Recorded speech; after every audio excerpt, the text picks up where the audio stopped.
তো আপনারা সুন্দর পরিবেশ দিয়েছেন। আজকের পালা নতুন একটি পালা হলো মক্কা এবং মদিনা। আপনারা আমাদেরকে এত সুন্দর পরিবেশ দিয়েছেন সারা রাত্র, আশা করি এই সুন্দর পরিবেশটুকু আপনারা বজায় রাখবেন। এমনি ভাবে সবাই যদি থাকেন ভাইগো চুপ চুপ থাকিলে আমরা দুজন গাইতে পারবো খুব। আর যদি মাঝে মাঝে হইরে গন্ডগোল, আমাদের কবিত্বের মাঝে হইতে পারে ভুল। এইবার আমি তাহার কাছে জিজ্ঞাসা করে যাই, জবাব যেন পাই, নইলে সারা সারি নাই। ফুলের একটা মালা গেতে হযরত আলী সাহেব রে পরাই আইছে রে।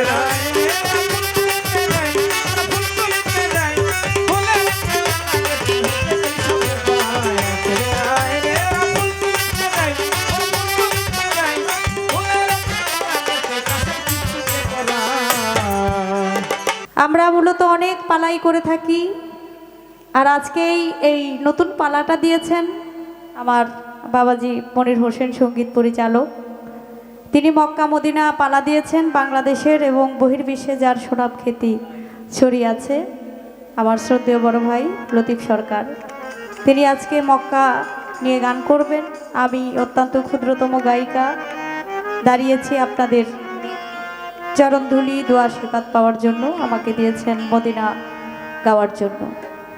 দুটি আমার রাসূল করিম হযরত মুহাম্মদ সাল্লাল্লাহু আলাইহি সাল্লামের মক্কা এবং মদিনা। তিনি আপনারা জানেন মক্কাতে আমার দয়াল নবী পৃথিবীতে এসেছেন মক্কা নগরীতে, কিন্তু মক্কা নগরী ছেড়ে একদিন তিনি মদিনায় চলে যান।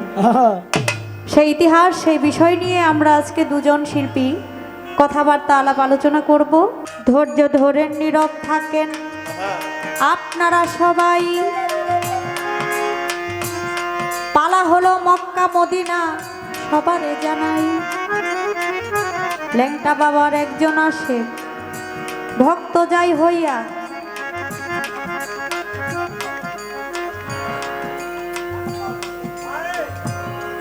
মঞ্জুর ল্যাংটা ভাই এসেছেন সালাম যাই রাখিয়া।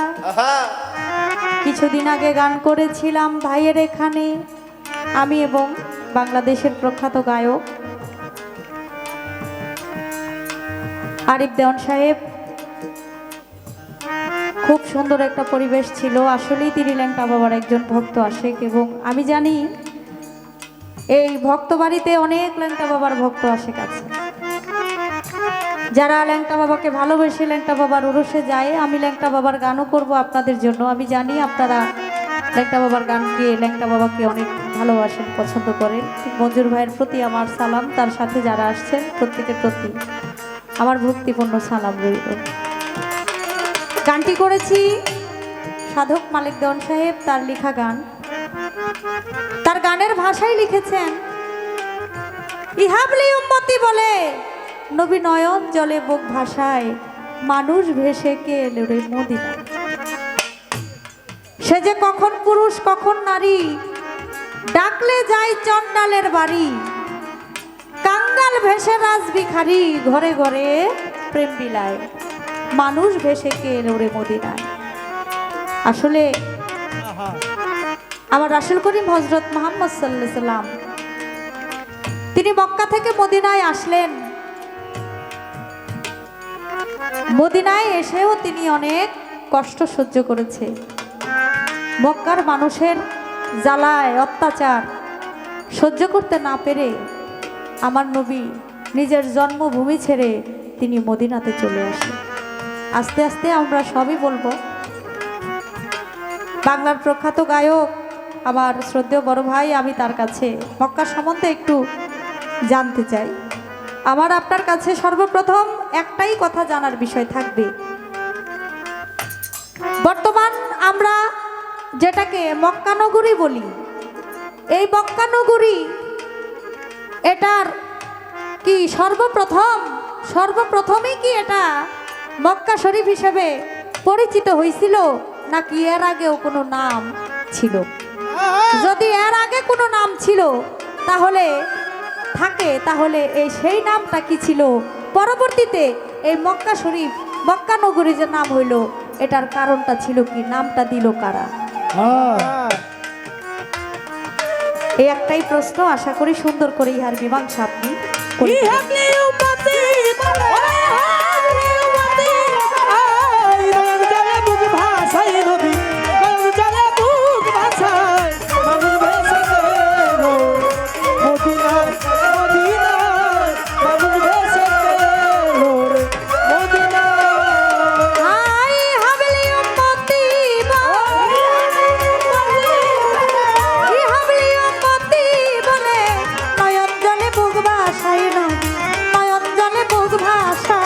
মানুষ ভেসে এলো রে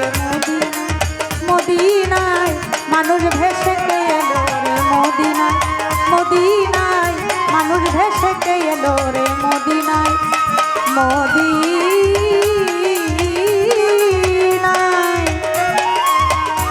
মানুষ ভেসে এলো রে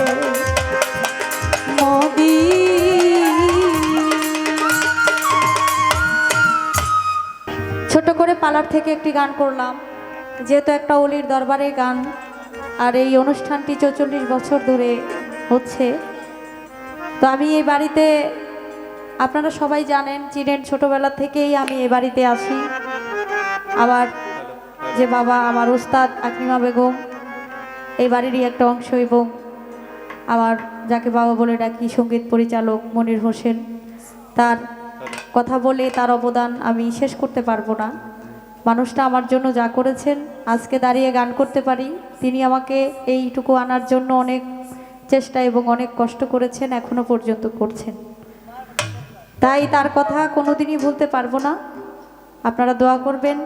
প্রত্যেক বছর অনেক কষ্ট করে এই অনুষ্ঠানটা আমার বাবাজি করে থাকে, আপনারা সবাই সহযোগিতা করেন, আপনারা গানপ্রিয় লোক আমি জানি। নতুন করে কোনো কিছু বলার নেই আমার, তারপরেও আজকে আপনাদের চরণধুলি দোয়া নেওয়ার জন্য এসেছি। আমি আসার চেষ্টা করি যদিও, তারপরেও দূর দূরান্ত থেকে অনেক কষ্ট করে আপনারা এখানে আসছেন, ধন্যবাদ জানাই। মক্কা এবং মদিনা নতুন একটি পালা, চমৎকার একটি পালা, আমার আল্লাহর হাবিবের গুণগান গাওয়া। তিনি মক্কানগর জন্মগ্রহণ করেছে। 40 বছর 6 মাস 8 দিনে তার কাছে পবিত্র কোরআনের ওহী নাজিল হয়েছে। ইকরা বিসমি রাব্বিকাল্লাযী খালাক, খালাকাল ইনসানা মিন আলাক। নবুয়ত জারি হইল। এই মক্কার কাহিনী গুণগান বলে, গাছকে যদি কলম বানানো হয়, পানিকে কালি বানানো হয়, জমিনকে যদি খাতা বানানো হয়, লিখে শেষ করা যাবে না। তবে এই ভাগটা আমার নবী মক্কা থেকে মদিনায় হিজরত করেছেন, এই ভাগটা হলো মুক্তা সরকারের। তা আমার কাছে প্রশ্ন করেছে, মক্কার আগের নাম ছিল কি? মক্কার আগের নাম ছিল বাক্কা। বাক্কা থেকে মক্কা। আরেকটা নাম ছিল মক্কা নগরের জাজিরাতুল আরব। সেই জাজিরাতুল আরবকে বাদশাহ সৌদ থেকে তিনি সৌদি আরব হয়ে গেল। আর আল্লাহ তার নাম রেখেছে উম্মুল কোরা, অর্থাৎ পৃথিবীর মধ্যে যত নগরী আছে সকল নগরীর জননী হইল মক্কা, যার এক নাম উম্মুল কোরা আমার আল্লাহ নিজেই নাম দিয়েছে। তো চমৎকার একটি পালা মক্কা মদিনা, শরীয়ত মারফত হাসর কিয়ামত অনেক শুনছেন, যদিও পুরাণ, তারপরে নতুন করে আমাদের গায়ে যেন গাইতে পারি, আপনারা দোয়া করবেন। তাই আমার যে মক্কা, আমার নবী করিম সাল্লাল্লাহু আলাইহি ওয়াসাল্লাম প্রথমে আল্লাহ নূর, দুইমে তোবা কাসরিফুল, তৃতীয় মনার গলা হার, চৌথায় তারা, পঞ্চমে ময়ূরিনী, ষষ্ঠম আদম শফির বিক্রিফুল, সপ্তমে আব্দুল্লাহ নাসিকা, অষ্টমে মামিনার গর্ভে, নবমে ভূমিষ্ঠলেন পৃথিবীতে, দশমে 50 বছর 2 মাস 7 দিনে চলে যান মেরাজে। তার অনেক কাহিনী, অনেক গুণগান। তো নবী যে মক্কা নগর জন্মগ্রহণ করেছে, আই ছেলেরা আই মেয়েরা ফুল তুলিতে যাই, আমরা গোলাপ তুলতে যাই, চামেলি তুলতে যাই, ফুলের একটা মালা গেথে কাশেম চিস্তিকে পরাই। ছেলেরা আই মেয়েরা ফুল তুলিতে যাই, ফুল তুলিতে যাই, ফুলের একটা মালা গেথে কাশেম চিস্তিকে পরাই। ছেলেরা আই মেয়েরা ফুল তুলিতে যাই, ফুল তুলিতে যাই, ফুলের একটা মালা গেথে কাশেম চিস্তিকে পরাই। আমি তার কাছে জিজ্ঞেস করে যাই ফুলের একটা মালা গেছে আমার কাছে কিস্তিকে পরাই ভদ্রতালি সাথে পরাই আই ছেলেরা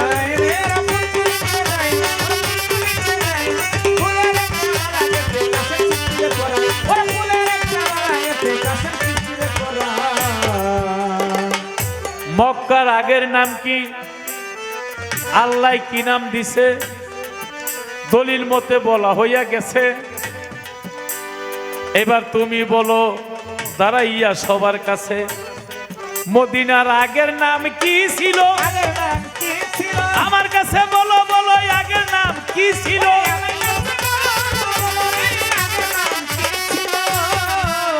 আমার নবী নিজে খুশি হইয়া কি নাম রেখেছিল এই পর্যন্ত কথাবার্তায় আমার এসে গেল নাকি ন্যাংটা বাবার অনেক ভক্তই আছে এই জায়গাতে আমি জানতে পাই আরে ওই লাল গামছা দেখলেই বুঝি ওগো গুণের ভাই আমিও ন্যাংটা বাবাকে অনেক ভালোবাসি অন্তর থেকে ভালোবাসি আর নিদান কালে বাবা যেই খেলা দেখাইছে এটা বলে শেষ করতে পারবো না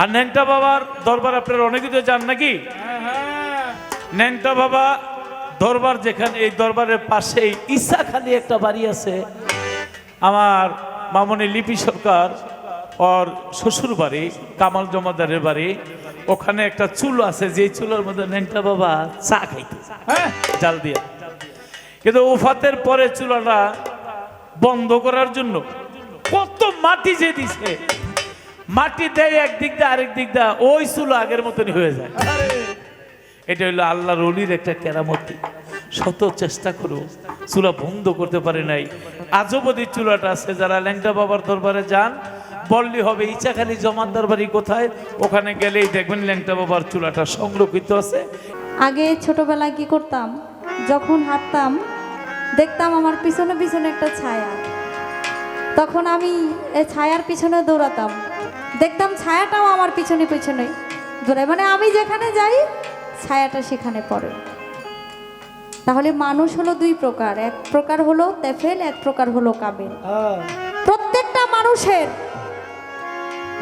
ছায়া আছে কিন্তু আমার দয়াল নবী হযরত মুহাম্মদ সাল্লাল্লাহু আলাইহি সাল্লাম তার কোনো ছায়া ছিল না সুবহানাল্লাহ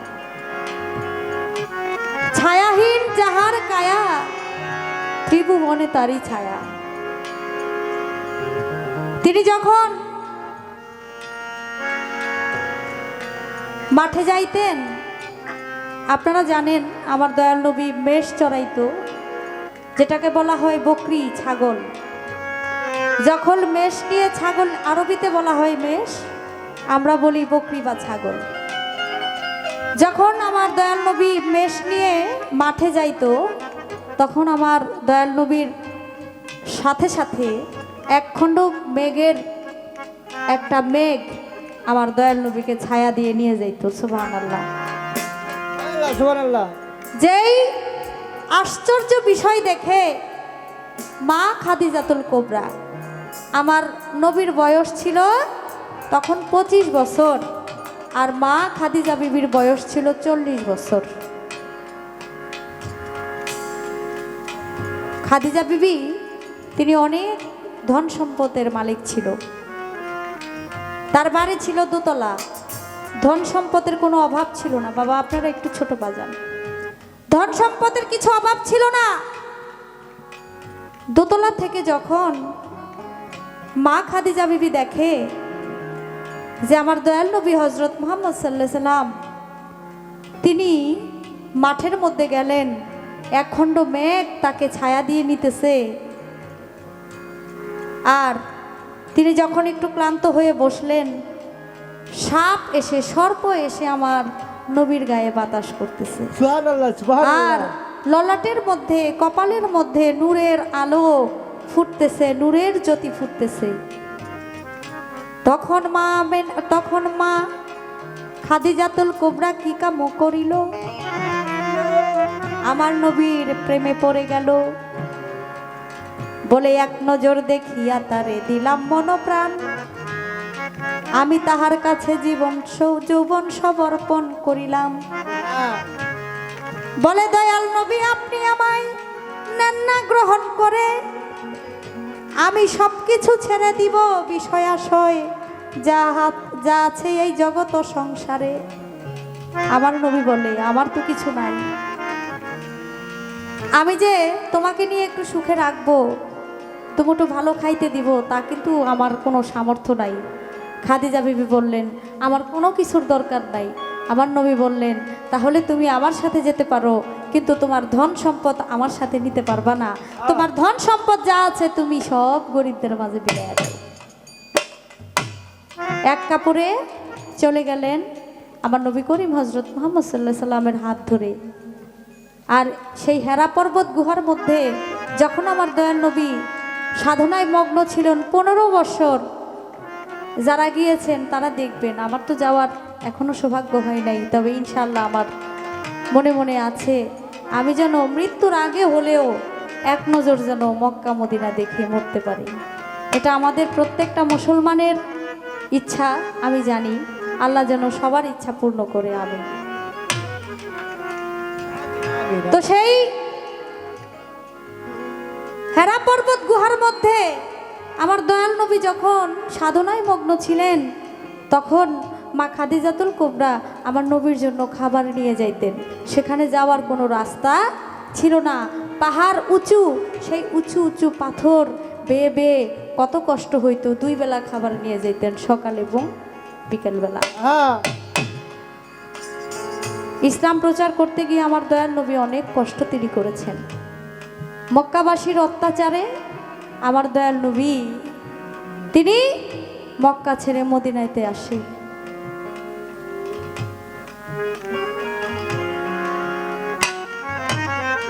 একদিন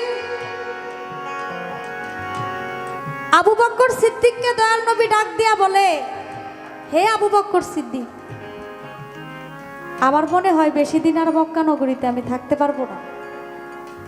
বলে কেন? কয় কাফেরদের অত্যাচার দিন দিন বেড়ে যাচ্ছে। কাফেররা ঘোষণা করে দিয়েছে যে কেউ যদি আমার দয়াল নবীকে কেউ হত্যা করে যদি কাফেরদের কাছে নিয়ে যেতে পারে, তাকে 10,000 স্বর্ণ মুদ্রা দেওয়ার ঘোষণা করে দিয়েছে। তখন আমার দয়াল নবী কি করলো? নিজে আত্মগোপন করে রইল এবং আবু বকর সিদ্দিককে ডাক দিয়া আমার দয়াল নবী বলে, আবু বকর সিদ্দিক, এটা আরো 6 মাস আগের ঘটনা, যে একদিন আমার মনে হয় এই জগতে এই মক্কা নগরীতে আমি থাকতে পারবো না। আমার মনে হয় একদিন না একদিন আমার এই মক্কা নগর ছেড়ে মদিনাতে যাইতে হবে। সেদিন আমার দয়াল নবী এই কথাটা বলেছিল, আর আবু বকর সিদ্দিক সেই কথাটা মনে রেখে 6 মাস যাবত ঘরের দরজার পাশে দাঁড়াই আছে। আবু বকর সিদ্দিককে আমার দয়াল নবী সাথে করিয়া মাওলা আলীকে ওই ঘরেতে দিল ঘুম পাড়াইয়া। মাওলা আলী বলেছিল, দয়াল নবী, কাফেরেরা চারদিক ঘিরে ফেলছে, আমি এই বিছানার মধ্যে চাদর গায়ে দিয়া শুয়ে থাকবো, আপনি এই ফাঁকে চলে যান। আমার নবী বলে, মাওলা আলী, তুমি আমার সাথে 3 দিনের মধ্যে দেখা করবা। বাজান ছোট, তুমি আমার সাথে 3 দিনের মধ্যে দেখা করবা। মাওলা আলী বলে, ইনশাআল্লাহ আমি আপনার সাথে 3 দিনের মধ্যে দেখা করব, আমি এখানে শুয়ে রইলাম। আবু বকর সিদ্দিক বলে, হে মাওলা আলী, আপনাকে যদি হত্যা করে, কাফেরেরা যদি না বুঝে, নবী মনে করে যদি আপনার গায়ে ছুরি চালায়। মাওলা আলী বলে, দয়াল নবী বলছে আমারে 3 দিনের মধ্যে দেখা করতে। দয়াল নবীর কথা কখনো মিথ্যা হইতে পারে না। সে যেহেতু বলছে আমাকে 3 দিনের মধ্যে দেখা করার জন্য, তাহলে আমি আলী মরবো না, আমি এখানেই শুয়ে থাকবো। শুয়ে রইল। আমার দয়াল নবী সূরা ইয়াসিন পাঠ করে বিসমিল্লাহ বলে যখন দুলাতে ফুঁক দিছে, কাফেরেরা সবাই অন্ধ হয়ে গেছে।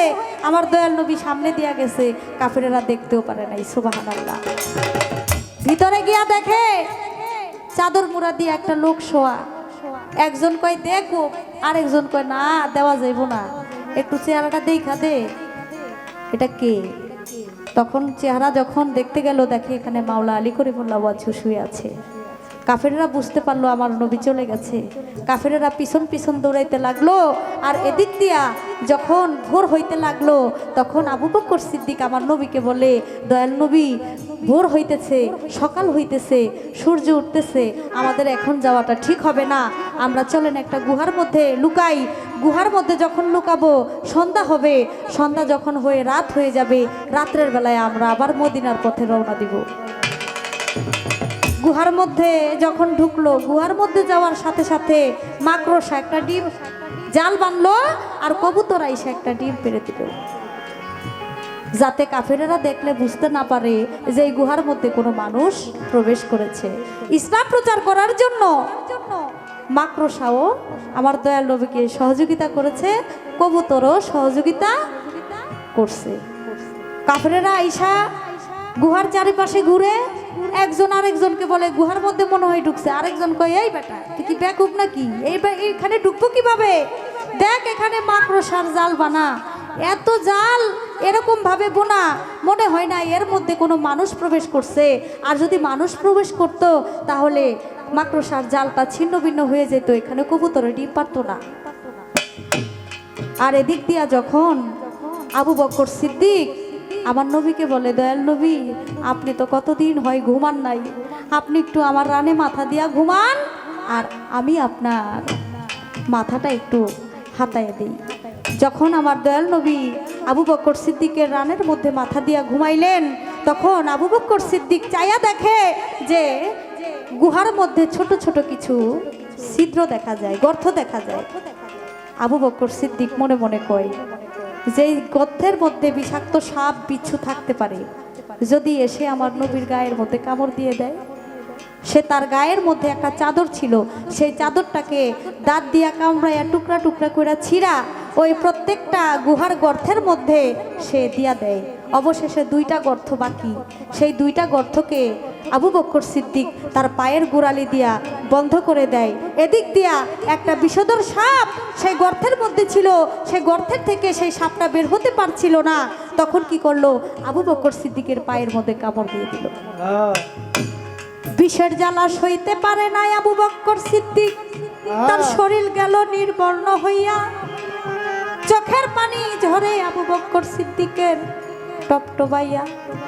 সেই চোখের পানি পড়লো আমার দয়াল নবীর গালের উপরে, গরম পাইয়া উঠলো আমার দয়াল নবী, বলিব সবারে। দয়াল নবী চোখ মেলে দেখে আবু বকর সিদ্দিকের শরীর গেল নির্বর্ণ হইয়া। বলে, কি হয়েছে আবু বকর, বলো আমায় খুলিয়া। বলে, বলতে পারি না দয়াল কি হইছে, আমি আপনার এদেই কইয়া, তবে কি যেন বিষাক্ত কিছু কামড় মেরেছে আমার পায়ের গোড়ালিতে যাইয়া। তখন গোড়ালিটা যখন বাইরে আনিল,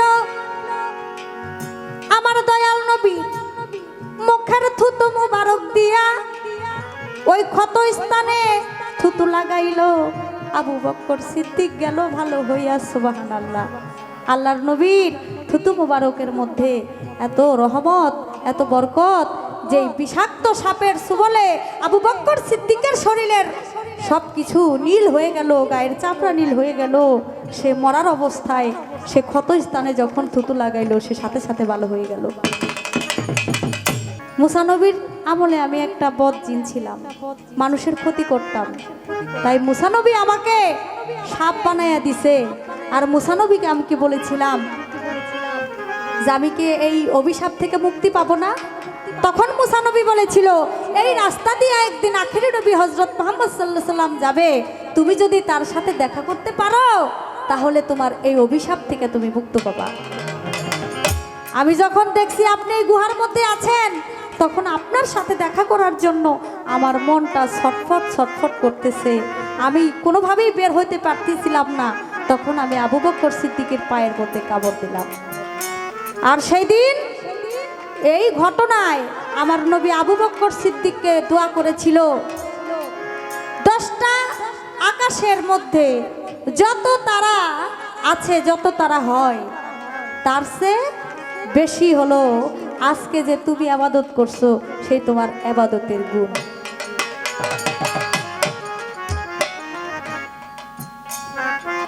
তাই আমি চেষ্টা করলাম আমার দয়াল নবীর একটা ঘটনা বলার। আপনারা খুব মনোযোগ দিয়ে আপনারা ঘটনাটা শুনলেন। সবাইকে ধন্যবাদ। ধন্যবাদ।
আমার কাছে মদিনার যে আগের নাম ছিল সে নামটা কি? নাম ছিল ইয়াসরিব। আগের নাম ছিল ইয়াসরিব। আমার দয়াল নবী হযরত মুহাম্মদ সাল্লাল্লাহু আলাইহি সাল্লাম তিনি মক্কা থেকে মদিনায় যাওয়ার পর এটার নামকরণ হয়েছে মদিনা। এটা আমার দয়াল নবীর দেওয়া নাম এবং এই সুন্দর নামটা দয়াল নবী দিয়েছেন, যার জন্য একটা গানের মধ্যে বলা হয়েছে বাবা হয় কাবা, মা হয় মদিনা। এই মদিনা নামটা আমার দয়াল নবী হযরত মুহাম্মদ সাল্লাল্লাহু আলাইহি সাল্লাম দিয়েছিলেন, আর আগে তার নাম ছিল ইয়াসরিব। আমি আমার ভাইজানের কাছে মক্কা শরীফের বিষয় নিয়ে, আমরা যে বর্তমানে কাবা শরীফে যাই, হজ করতে যাই, এই হজ করতে গেলে দেখা যায়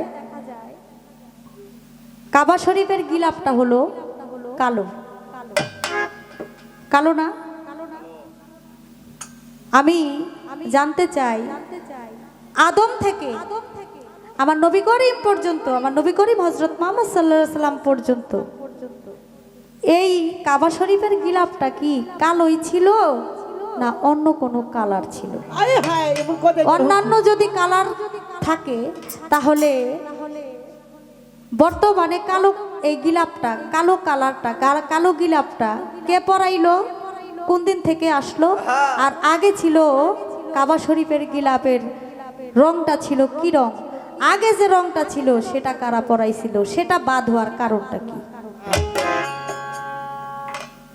এই একটি প্রশ্ন আশা করি সুন্দর করে মীমাংসা করে দিবেন আপনার কাছে। চমৎকার ভাবে আমার জবাব করে আমাকে আবার প্রশ্ন করা হয়েছে কাবা শরীফের গিলাফ কালো কেন? এই গিলাফ প্রথম কে পরে আছে? একটা জবাব আসতে পারে, বাবা আদম প্রথম কাবা বানাইছে, গিলাফ তো অবশ্যই দিছে। এরপরে ইব্রাহিম নবী, ইসমাইল নবী এই কাবা ঘর নির্মাণ করেছে, গিলাফ তো অবশ্যই দিয়েছে। কিন্তু দলিলের মধ্যে আসছে যিনি গিলাফ পরেছে প্রথম হিমিজারের রাজা তুব্বা আবুল আসাদ। হিমিজারের রাজা তুব্বা আবুল আসাদ তিনি প্রথম গিলাফ পরে, দলিলের মধ্যে আসছে। এটা কালো কেন? আসলে পাথরটা সাদা ছিল। আল্লাহর বান্দার গুনাহ টানতে টানতে কালো হয়ে গেছে। পাথর যেহেতু কালো হয়ে গেছে, গিলাফ অবশেষে কালো রঙের গিলাফ পরা। যখন পাথর সাদা ছিল, গিলাফও সাদা ছিল। এই পাথরটা কিসের পাথর? বাবা আদম যখন পৃথিবীতে আসে তার সাথে একজোড়া মহিষ পৃথিবীতে এসেছিল। লাঙ্গল এসেছিল, বেলচা এসেছিল চাষ করার জন্য, তার মধ্যে এই পাথরটা এসেছিল। এই পাথরটা পাহাড়ের মধ্যে ছিল। অবশেষে সমগ্র কাবা ঘরের একটা জায়গার এই পাথরটা ইসমাইল নবী আনতে যায়, পাথরটা দূরে সরে যায়, আবার আনতে যায়, পাথরটা আইনা লাগায়, অনেকে ধরতে গেলেই দূরে সরে যায়। ইসমাইল নবী যখন কাছে গেল, পাথরটা আসলো, পাথরটা লাগাইলো, এই পাথরটা চুম্বন করলে জীবনের গুনাহ মাফ হয়ে যায়। এটা আল্লাহর বেহেশতি পাথর। তবে ওমর ফারুক তিনি পাথরকে চুমা খাইতে গিয়ে বলেছিল, পাথর তুমি শ্রেষ্ঠ না আমি শ্রেষ্ঠ,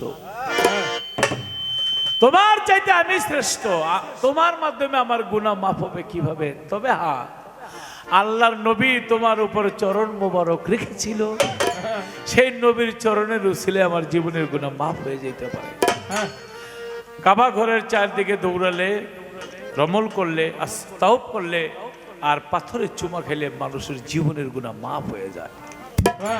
এটা অমূল্য এক পাথর। আগে একটা গান গাই। রাত্র নিশি হইল, কেউ না সঙ্গে ছিল, করিতে গেল নবী ইসলাম জারি রে, আবু জাহেলের বাড়ি রে, আবু জাহেলের বাড়ি।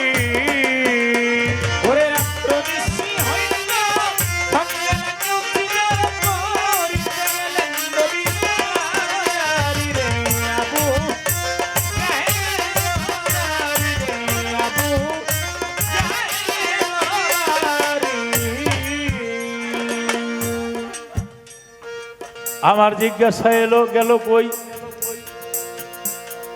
ফরম মাস্টার আছে, লিখে রাখো।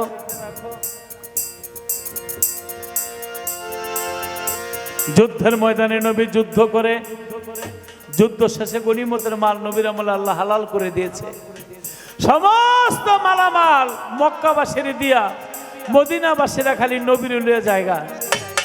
মদিনাবাসী নবীরে প্রশ্ন করে, নবী গো, উট ঘোড়া তরবারি ঢাল সুরকি যা আছে তা আপনি মক্কার, আপনি মদিনার, আপনি সমগ্র বিশ্বের, আপনি এরা 50 পাবে, অর্ধেক পাবে, আমরা অর্ধেক পাবো, কিন্তু সমস্ত তাদেরকে দিয়া দিলেন কেন? আমার প্রশ্ন। নবী তখন জবাব দিছিল কি?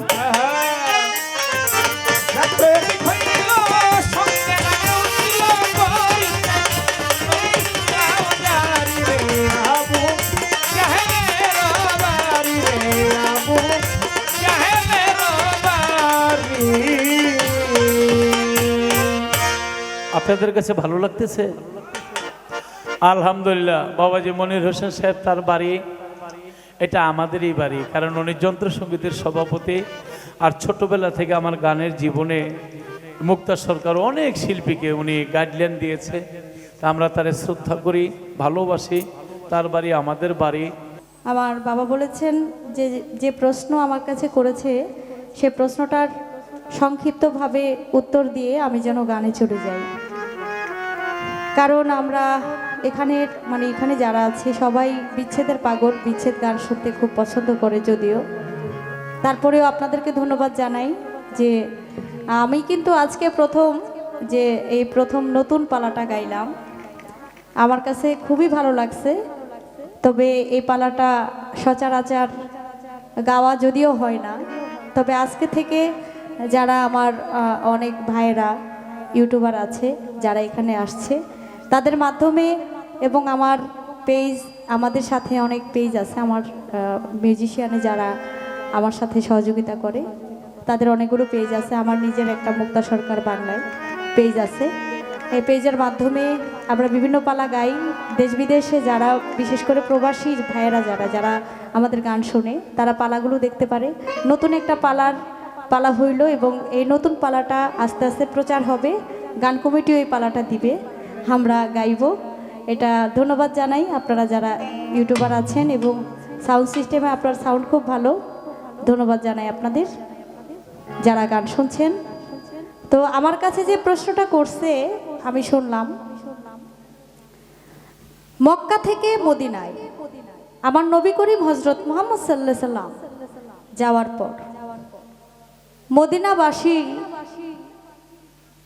মক্কাবাসীর কাছ থেকে অনেক কিছুই নিলেন, ওট, বকরি, দুম্বা, অনেক কিছুই নিলেন। আমার নবী পরিপ্রেক্ষিতে মদিনাবাসীকে একটা কথা বলেছিল, সেই কথাটা কি?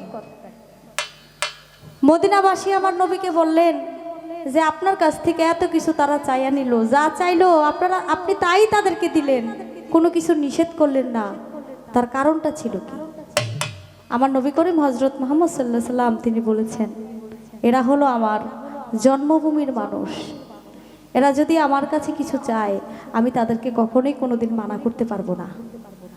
আর মক্কাবাসীর কিন্তু কখনো আল্লাহ পাক রাব্বুল আলামিন তাদেরকে কখনো দোজকে দিবে না, তারা বিনা হিসাবে জান্নাতবাসী। এর জন্য বলেছে আমার নবী করিম হযরত মুহাম্মদ সাল্লাল্লাহু আলাইহি সাল্লাম যে তারা যা কিছুই চায় আমি তাদেরকে দিতে প্রস্তুত, কারণ সেটা আমার জন্মভূমি, আর আমার জন্মভূমি ত্যাগ করে আমি মদিনায় আসছি। বিনা হিসাবে তারা জান্নাতবাসী একমাত্র আমার নবীর জন্য, কারণ আমার নবী মক্কা শরীফে তিনি জন্মগ্রহণ করেছেন।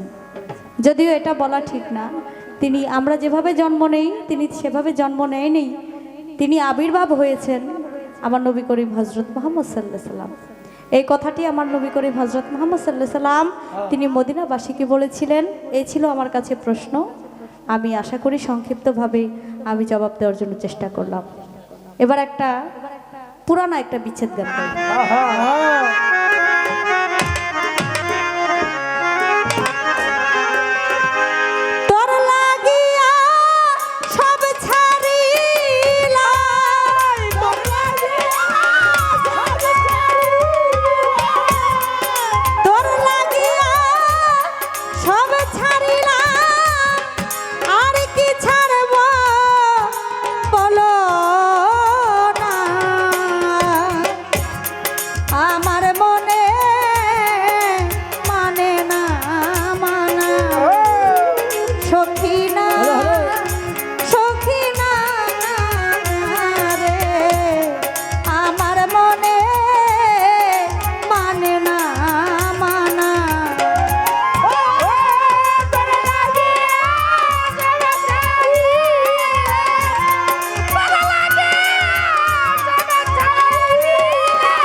ঘর ছাড়িলাম, বাড়ি ছাড়লাম, ছাড়লাম দেশের মায়া, তোর লাগিয়া সব ছাড়িলাম,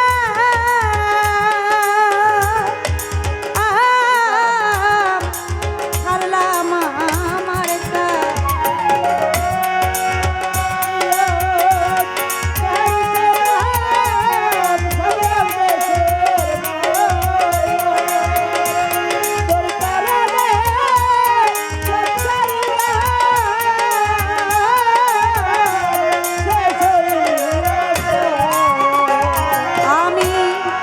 ঘর ছাড়িলাম, বাড়ি ছাড়লাম, হুসেন চিশতি ছাড়লাম দেশের মায়া, মানকুল মান সব ছাড়িলাম, আমার আপন করলাম কায়া,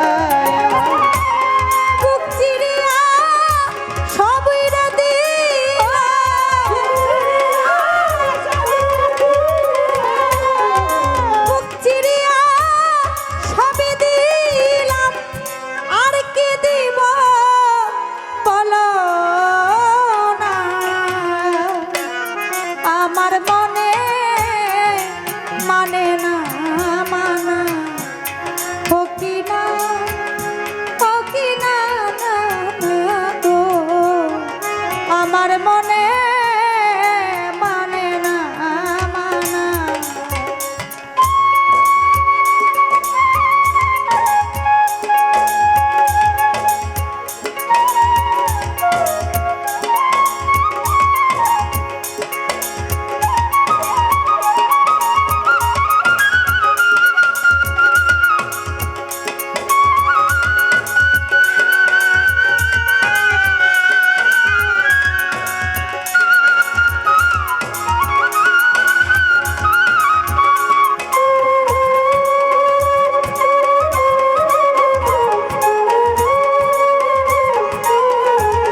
মতিন পিয়ারি না দয়াল না না না রে আমার মনে মানে না মানা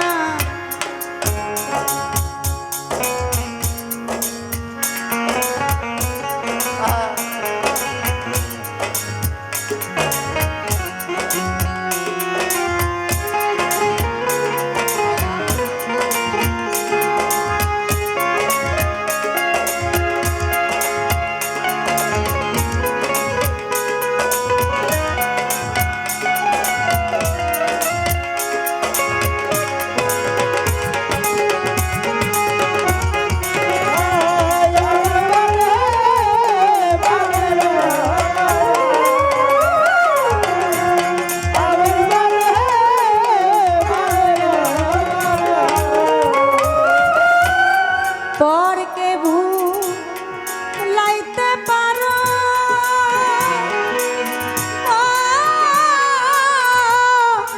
নিজেও কেমনে ভুলো এই শিক্ষাটা বলো তোমার কোনজনে শিখাইলো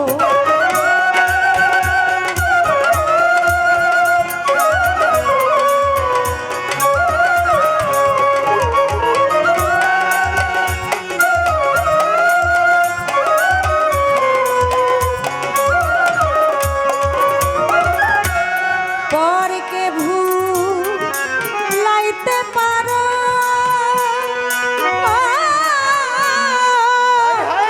নিজেও কেমনে ভুলো এ শিক্ষাটা বলো তোমার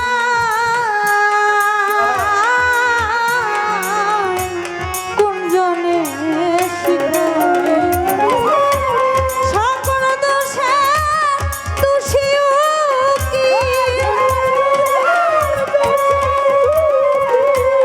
সকল দোষে দোষীও কি আর কাউরে দোষী কই না আমার মনে মানে না মানা খাজা বাবা না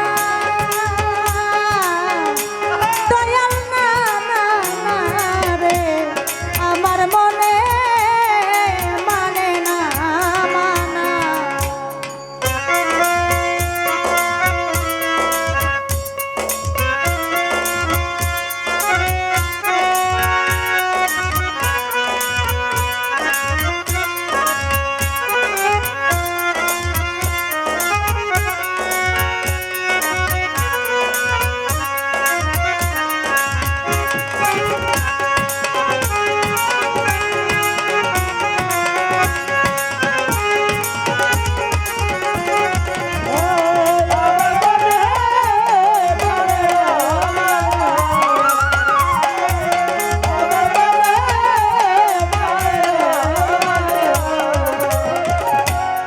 ঘর ছাড়িলাম বাড়ি ছাড়লাম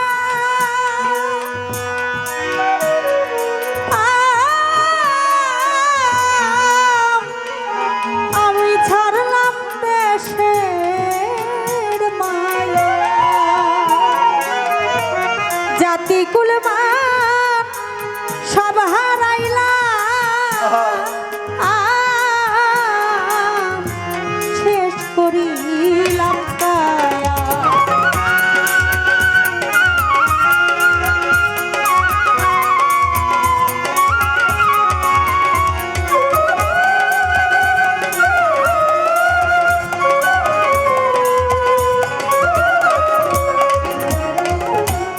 ঘর ছাড়িলাম বাড়ি ছাড়লাম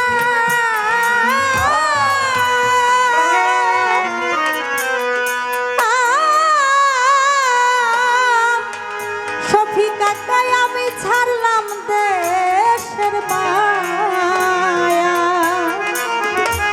মানকুল মান সব হারাইলাম শেষ করি মুক্তিরিয়া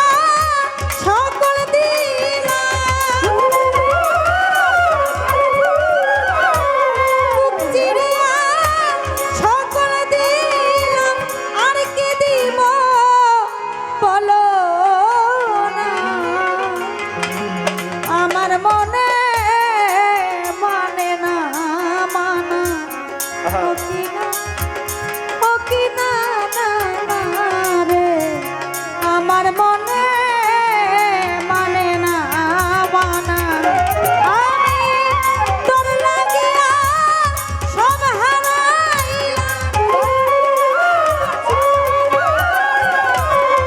তোর লাগিয়া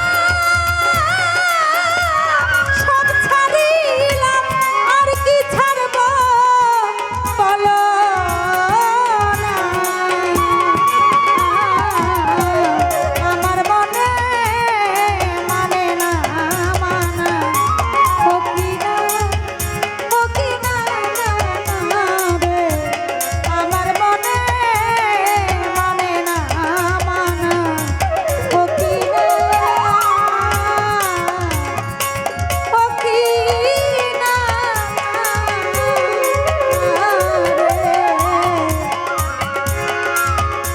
আমার মনে হোসেন সৃষ্টি মানে